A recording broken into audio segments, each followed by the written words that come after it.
السلام علیکم اسٹوڈنٹس، کیسے ہیں آپ؟ کل ہم نے سبق نمبر 21 کی مشق کی تھی۔ آج ہم سبق نمبر 22 کی پڑھائی کریں گے۔ سبق نمبر 22 کا نام ہے پہیلیاں۔ حاصلات تعلم۔ اس سبق کو پڑھنے کے بعد طلباء اس قابل ہو جائیں گے کہ لطیفہ سن کر لطف اٹھا سکیں اور پہیلی سن کر بوجھ سکیں۔ بوجھ سکنا، جان سکنا۔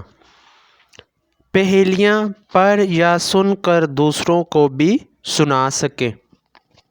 پیارے بچوں، سوچ کر بتائیں پہیلی کسے کہتے ہیں؟ آپ کو پہیلیاں بوجھنا کیسا لگتا ہے؟ سب نے مل کر حلقہ باندھا اور ملا کندھے سے کندھا، آگے پیچھے چلتے جائیں، باری باری ہاتھ میں آئیں۔ پہلی پہیلی کا جواب ہے تسبیح۔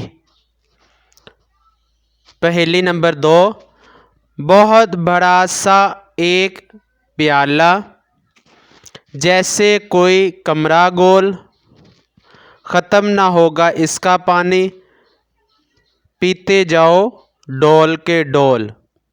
اس کا جواب ہے کنواں۔ پہیلی نمبر 3، ایک جگہ پر چکر کھائے وہ نہ آگے پیچھے جائے، اس کا چلنا سب کو بھائے، جیسی چاہو چال دکھائے۔ اس کا جواب ہے پنکھا۔ پہیلی نمبر 4، پیٹ میں اس کے ایک ہڈی، کھال کے نیچے اس کے بال، خون ہے اس کا کھٹا میٹھا، کڑوی کڑوی اس کی کھال۔ اس کا جواب ہے آم۔